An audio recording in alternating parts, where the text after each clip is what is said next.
First news topic of the week. Obviously, we're still reeling from the news that Phil Spencer has retired from Microsoft. Xbox has been taken over by new EVP slash CEO, Asha Sharma. There was a lot of confusion, basically, about what this changeover meant, apart from a new boss. And, well, we do actually now have some, well, I was going to say some clarifications, but I don't actually think there's been too much clarification at all. But what we do have is an interview conducted by Jez Corden from Windows Central. And we basically have some explanation of some of the strategy elements that were discussed in Sharma's opening statement. Oliver, I took a look at this, and it kind of just seems to be, hey, I'm new here. It's business as usual, but here's some stuff that I think you might like to hear. Right. I'm Yeah. not actually seeing much in the way of new strategy at all. I'm curious what you make of this. I completely agree. When I started reading this article, I thought, hey, she's actually making some semi-interesting commitments. Like she's saying, hey, we're going to make a commitment to Xbox starting with the console. Like, I think that our core Xbox fans and players have invested up to 25 years of themselves in our universes and our console, and I want to make sure that we're starting with the console and committed to Xbox. That sounds, interesting potentially. And then Matt Booty also mentions how, they see themselves as a first-party publisher and not a third-party publisher, and they have a commitment to being a first-party games publisher, which again kind of sounds like, okay, well, what direction are we heading in here? That's interesting. But then there's this from her introductory letter just like a week ago, where she says that gaming is like across devices and spans far beyond the bounds of any single piece of hardware, and it's PC, mobile, and cloud and all this stuff. So I kind of just think what she's saying here, like, kind of like what you said, Rich. They're pleasant statements, they're pleasant sentiments, but ultimately, like, she's juggling a bunch of different contradictory kind of statements or vibes that she's giving off here that all sound pleasant enough. But I think probably what they round down to is there's not going to be like a dramatic change in direction from their current approach. I don't think there will be like a gigantic righting of the ship immediately or changing of the rules of engagement or anything like that too quickly here. I don't really see that much changing in the short to medium term, in part because a lot of commitments are already made, and there will be a PC as console Xbox in 2 or 3 years, and there will be continued multi-platform releases of that, I'm sure. Not only the announced ones, but also some unannounced ones, I suspect. And, I suspect that the realities of the console business that have caused Microsoft to shift their strategy, those don't change too much. And obviously, you have Satya Nadella still talking about how their biggest gaming business is Windows, how they want to be everywhere on every platform. And even in his announcement letter announcing Asha Sharma as the new Microsoft gaming CEO, he focuses on studios and cloud and multi-platform, and he doesn't actually mention Xbox hardware or Xbox as a console platform. So all I'm getting from this letter is like, well, this letter and this interview and all the material that's come out since then is like there's some tentative steps in contradictory directions, but I actually don't think that there's going to be that much of a change. Maybe there's more of a change to long-term strategy. But like a lot of the things that have been done under Phil Spencer's tenure, you can't unwind the multi-platform strategy like that, even if you wanted to, even if it was prudent to do so, which I don't think it is. You can't unwind the next generation Xbox like that. You can't unwind third-party Xbox hardware like that. Like all these things are in motion, and any decisions that she's going to make might shape things further out from this. But I strongly suspect we're still headed on the same path. And I'm not even sure how much she wants to deviate from that path in the medium to long term. I'm not really sure there's a place for Microsoft to go in too many other directions other than the direction they're already headed. Yeah, John, what do you make of this return to Xbox pledge that was in the initial address and in the Windows Central interview? Asha Sharma's talking about what she thinks this return to Xbox actually is, and it seems to be already a disconnect between what people were kind of expecting. I think there's still a core user base of Xbox users, dedicated hardcore users who've been there for like 25 years, saying basically, well, we love consoles. And this new strategy that we've seen from Microsoft has actually been disconcerting. And basically, the return to Xbox is basically, we're making a new console, which is something that Sarah Bond and Phil Spencer had already pledged anyway. So I'm not seeing what's new here. Well, I'll tell you what's new, Rich. When you say return to Xbox, I saw one big thing this week. The Major might be coming back. Major Nelson had a meeting with Asha. So we get the Major back in there. I miss Major Nelson, so that would be a step in the right direction. No, for real though, I think it's exactly as Oliver said. You can't just change these strategies on a whim, right? And everything that you're saying, she's saying, this comes back to this perception that a console is only valuable if it has exclusives. And do we believe that? I think that's an interesting statement to think about, because there are some arguments that that is super important, and then there's other arguments that maybe that's not what they need to do. I think right now, with the state of Xbox going fully exclusive, would be very difficult, and this kind of creates a chicken and egg situation, right? Like, it could be argued you need exclusives to build that user base. When building that user base takes time and money, right? And if you don't build that user base, then the user base you do have is maybe not able to sustain all these projects. I actually feel, though, that stuff like Game Pass may have been the catalyst for a lot of these decisions that had to happen. Like, games are expensive, and they're making expensive games, and Right. Microsoft has a ton of money, but they're not just gonna keep pouring money into things that aren't making money, right? That's not how you stay that rich. So I still do think that there is this connection where the Game Pass, it's like it was a drive to get the users, and it did probably get some users, but I'm not sure it got enough users, and it didn't make up the difference to support these games financially necessarily. And that the multi-platform strategy essentially addresses that by allowing them to open it up to a larger audience. But now that they've done that, how do you walk that back without causing turmoil? And also, they don't currently have that user base, right, that they would need to be console exclusive. And I mean, there's a reason why even Sony's played around. There's talk about them going back on it, but they've played around in the PC pool a lot, and they're doing so with their multiplayer games. It's like the cost of games has reached the point where a single platform, it's difficult to sustain at the production quality that people are starting to expect. I also just think that, like, with everything that Microsoft has done over the past 2 years, basically since the infamous just 4 games announcement from Phil, we all know how that went. I think they've just lost so much consumer confidence in their product. That's the big thing. They've increased prices. They've gone fully multi-platform for all their tentpole franchises, for Halo, for Forza, for everything practically. They've gone down the path of basically losing that core audience, and their sales are by all reports, much lower than corresponding PlayStation sales. So I think it's hard to unring that bell at this point and bring back consumer confidence to have like a properly exclusive Xbox brand.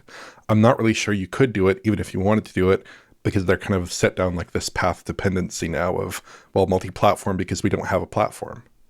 So that's the thing, though, is like, I would assume that things she's saying are setting up the next generation. Right. And this would likely influence that strategy. And everyone starts, well, to a degree, from zero with a console generation, but that's actually less true now with the rise of the digital marketplace and backwards compatibility and all that and friends. But still, this is basically like, what is their strategy going forward? We have an inkling that it is this PC-based strategy.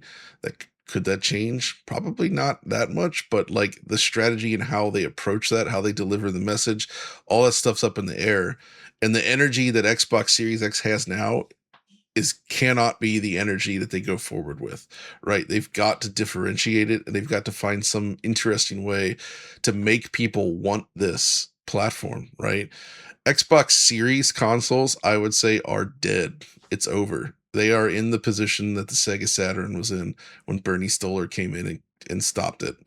Like, Saturn did have some success in Japan, yes, and it's an amazing machine, but worldwide, it did fail, right? They had to shut it down. There was no hope for it.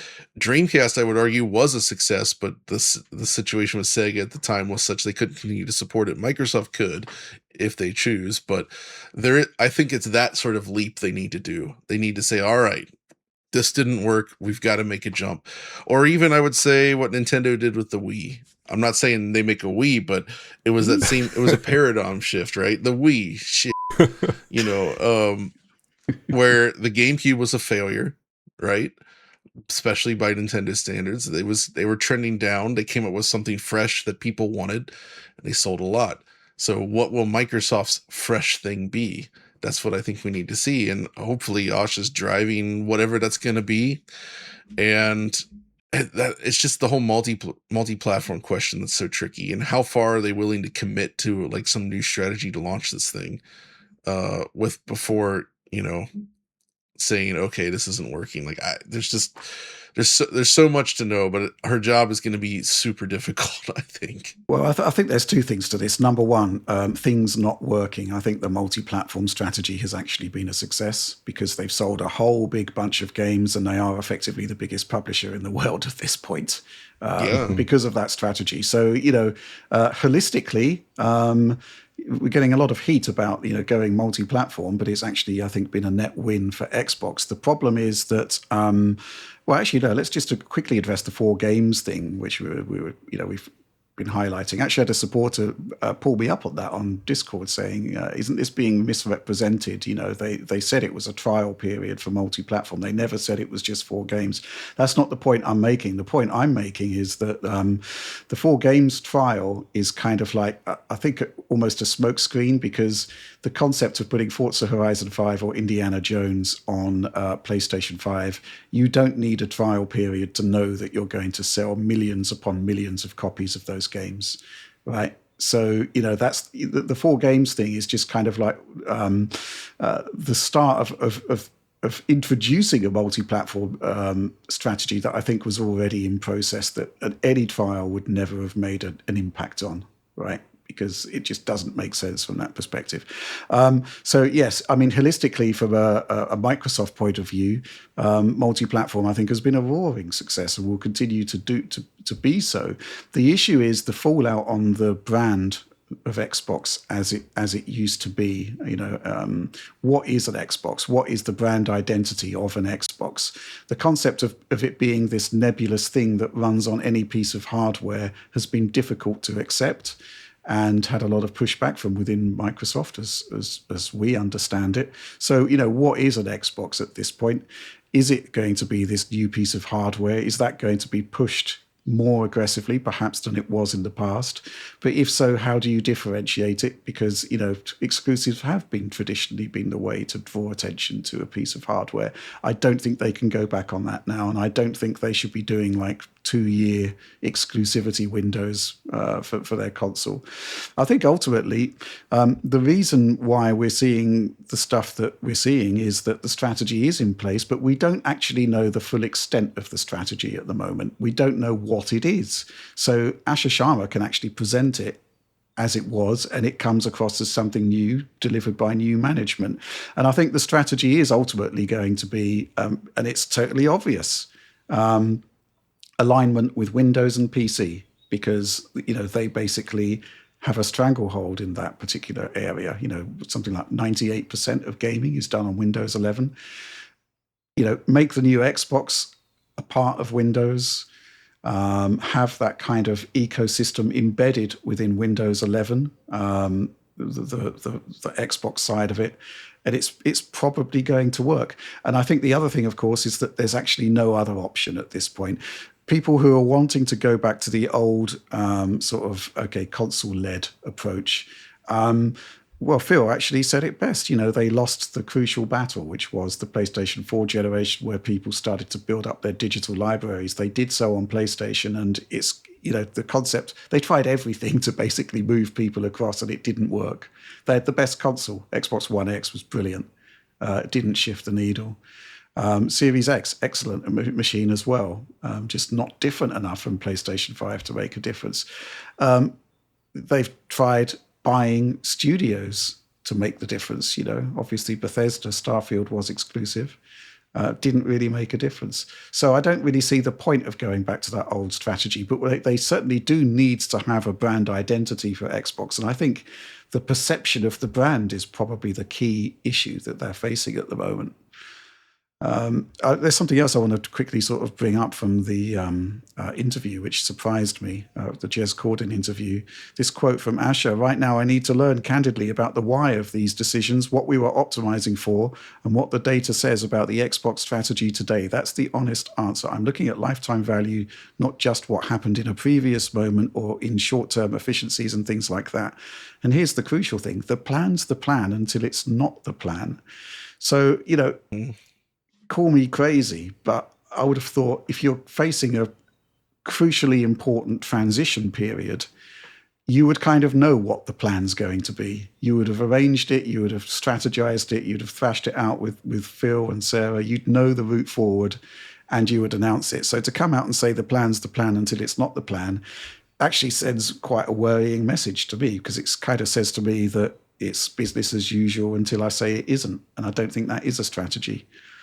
Oliver. I suspect what's going on there is a plan. There probably are some things worked out between her and Satya in terms of what she's expected to do, and the board potentially. I don't think she's ready to share those plans to the extent they may exist. I think they probably need to prepare a lot before they do reveal those plans, if indeed they do differ substantially from what Phil and Sarah were working up, and Matt Booty, who is still around in the organization, obviously. But I think maybe a little bit of this change could just reflect maybe some changes to branding, because like you can do the Xbox Everywhere strategy without doing the Xbox Everywhere branding that people seem to dislike so much, right. Which was obviously a big problem. And there's an article in The Verge, I think it came out about a week ago, where Tom Warren was detailing some anonymous stories about how maybe Sarah Bond was involved in that campaign, and it negatively reflected on the Xbox brand, which I think it did negatively reflect in the Xbox brand. Bringing that brand up to a level where people are comfortable with it. Maybe it doesn't exist in that traditional console space. Maybe it exists with PC.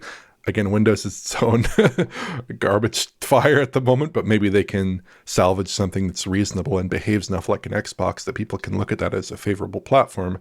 And then I think you have a challenge of getting that into a price point that people can appreciate.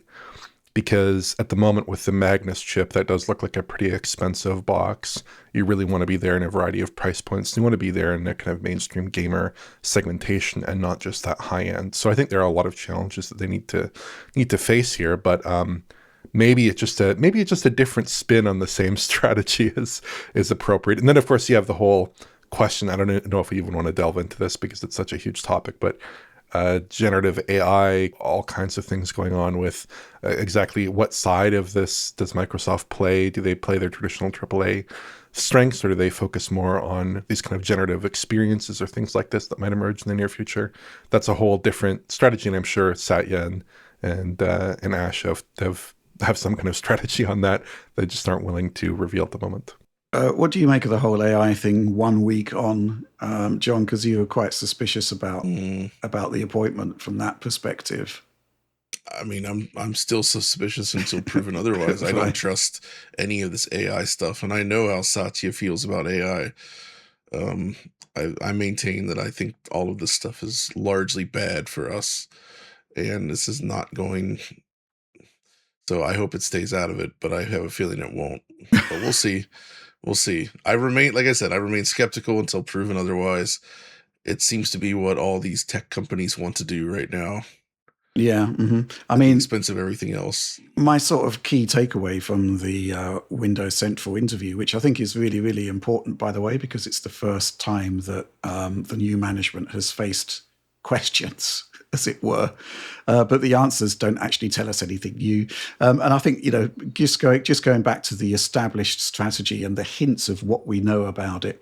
I mean, there are things that you can't roll back, for example, and things that I don't think you probably would want to roll back. So, for example, there was an announcement of a strategic partnership with AMD, and a lot of money would have gone into that. The investments have basically been made both on the Magnus chip and whatever else it is that this strategic partnership with AMD entails. I do think it is probably a broader play at the PC space in terms of grabbing hardware share, possibly. That kind of makes sense for both Microsoft and for AMD, obviously. But I think the point I want to make there is that these are agreements that are in place that new management can't effectively unroll. So, that's kind of like the way it is. I do think that obviously there is going to be a change in terms of how Microsoft talks to the audience. I think that's probably crucial at this point, because I think a lot of people, may well be rethinking allegiance to the Xbox brand as we move into a new generation. So I'm curious to see how all of that is going to roll out. But in terms of like the core strategy, in terms of what it means for the console side of things, I can't really see it changing dramatically. But the point is, it might look like change because we don't actually know the vast majority of what the strategy actually is. So I think, it's kind of like almost wait and see. But I would have liked further clarity from this interview. And just kind of like seems to be everything's okay. John, what do you make of this comments about how Asher Sharma wants to make sort of return to the renegade spirit of the original Xbox? I mean, in theory, it sounds great, but we both know how Microsoft works. It's not renegade, is it? In the slightest. So, I don't know how that plays out. Because I would argue the original Xbox probably was somewhat renegade. Yeah. When you see all the stories, you hear them talk about it, like they were basically pushing back against what Microsoft normally does, right? And they had to fight hard for it. And they did do it, and that's why I have so much respect for that original Xbox. Like they didn't just want to make a Microsoft product; they wanted to make an actual platform that people cared about and was a proper games machine, and they did it. This time, I don't know, man. When you coming in as a replacement, and I mean, that's rallying the troops to create something that goes against what upper management seems to think they want. Like the renegade spirit would be basically not doing what Satya wants, right? That's what makes it renegade. If you're just going along with the big plan, then it's not that at all. So like, I'm very curious to see what this translates into, if it translates into anything. I guess what does renegade actually mean? You kind of like would suspect it would be a fully independent unit that is able to take its own decisions, take risks, and I just don't really see that as being possible within that particular environment. And also bringing in leadership that is, unconventional, willing to take risks. And we don't actually appear to have that. I guess we need to wait and see. There's a lot of wait and see on this, obviously, isn't there, Oliver? Yeah, there is a lot of wait and see. I can't help but think that maybe we're just going down a path of like maybe more pressure on studios, less emphasis on Game Pass, more of a push to do generative AI within studios and push out experiences that are substantially enhanced with generative AI, or at least made in a much more efficient manner with generative AI. I think that's an imperative that goes through the entire structure of Microsoft, all in on agentic AI. And even if it doesn't come from like some diktat from above, it's going to come from people wanting to be more productive sometimes within those organizations, right, depending on the role. So I think that's going to play a big role in things, regardless of whatever happens elsewhere, with their strategy. But it is kind of a wait and see thing at the moment. It's just really hard for me to look at what Microsoft is doing now, to look at the last 2 years of Xbox in particular, to look at how much, frankly, value has been destroyed in Xbox Series and confidence in Xbox Series has been destroyed, and look at what Microsoft is doing with this Magnus chip and how much it's likely to cost, especially in a world of incredible RAM prices and potentially tariffs in the mix and storage prices in the mix, and think that they're going to end up with like some confident chest beating console offering, taking on Sony, taking on Nintendo. It's not going to happen. I'm just going to say it's not going to happen. So I suspect it's very much staying the course until I see a real imperative to stray from that course. Yeah, it might well be taking on Dell, taking on Lenovo, taking on NVIDIA. I think that's probably what they're trying to do with that. I want to round off with a supporter question from Abadabba Pling Poink Wu Zhu. Oh, he's back. He's back, yeah. What was with the whitewashing of Phil Spencer's abominable leadership in the special? He killed the Xbox console business, but he's a gamer that was nice to us. So let's not focus on that, was the vibe I got. Do you agree that his likability was one of his worst traits as Xbox CEO, taking into consideration that if he were unlikable, he would likely have been fired much earlier due to his ruinous results, and Xbox would likely be much more alive today? I've got to sort of take issue with that, principally because what would have been the alternative route forward for Xbox moving into this generation, right now, it's pretty clear from my perspective that the damage was done in Xbox One. They had a golden opportunity to move forward from Xbox 360, where we saw real momentum, into Xbox One, where everything was up for grabs.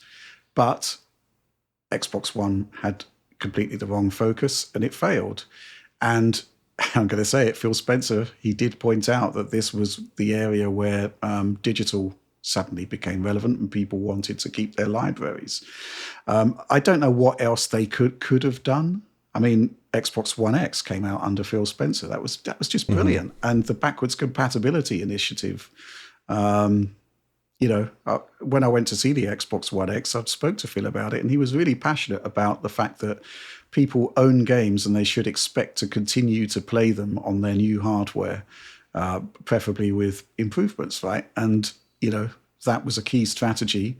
And I'm not sure it would have happened if on the PlayStation side, if it wasn't happening on the Xbox side. John, was there any sort of anything extra that Phil could have done? It was his tenure, quote unquote, ruinous. I mean, if I had that answer, maybe I should have been the leader there. I don't know. Yeah. I mean, they were in a really difficult spot. I mean, I think to a degree he helped save Xbox One to make it more viable than it might have been otherwise. Because the public opinion on that was in the toilet when that thing launched. And he was there, obviously, during that launch period, of course. But the strategy very much shifted around Xbox under Don Matrick, right? And we know this. He's the one that changed the course of Xbox 360 in the end. I would argue the 360's first half was a lot better than its second half. Right. It was much more interesting. And then we ended up missing out, I would argue, on a lot of great potential games in pursuit of this Kinect stuff and all the other things that Matrick was obsessed with, which was not good. But again, you can't turn the ship around that quickly. And I think he worked with what he had. Maybe some things could have been done better. I don't know. But I think it's very, very difficult to come back from something like that. To be fair, I guess Sony also managed to come back with PS3, where that was also kind of like an Xbox One out of the gate. And then they were much stronger with PS4, and Microsoft wasn't able to manage that. And that may be tied to the digital stuff, like Phil noted. I do feel like a lot of mistakes were made with the Xbox Series X launch in terms of getting people excited. Well, they had no games, principally. It was all enhanced older games. Fundamentally, I think that's the big thing, is that it didn't feel like a generational leap in the same way that the PS5 did. It just felt like more Xbox, right? And so to sit, like, even simple things that seem like they make sense, like shared interface across generations, it just makes it feel like the same old. Yeah. But yeah, like, I think the original plan of the idea of launching with a new Halo game that was great could have been it. And I do think that it maybe not have completely changed things, but having a good version of Halo Infinite at launch, striking back only on Xbox Series consoles, could have been a huge deal, and at least drummed up excitement around the box that was not there otherwise. Yeah. That kind of thing. Like, they just needed more exciting things happening, and they just didn't have it at all. It was just like, here's Xbox One, 2.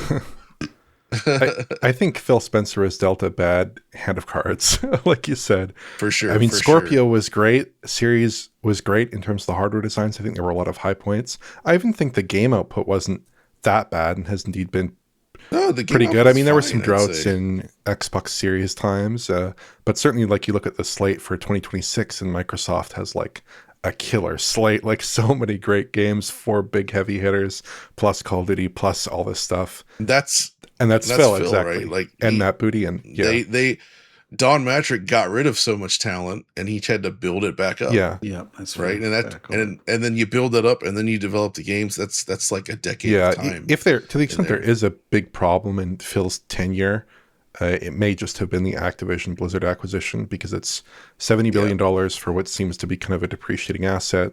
Confidence is declining in Call of Duty, and there's lots of competition in live service, and it just changed the course of the business and forced them into a position where they had to give up, seemingly at least so far, it looks like they're giving up the platform and the promise of long-term revenues and your cut of game sales and all this nice stuff for a more conservative approach that emphasizes multi-platform and kind of guaranteed revenues on every single game sold. So that's just a complete step change. And I wonder how much of this multi-platform shift we would have seen if not for that Activision Blizzard purchase that completely changed the dynamics of the Microsoft gaming division, right? And that, I think, was a big mistake. I mean, I do kind of like the concept that because he was likable, he was not fireable. I mean, in a company like Microsoft, they don't care if you're likable or not.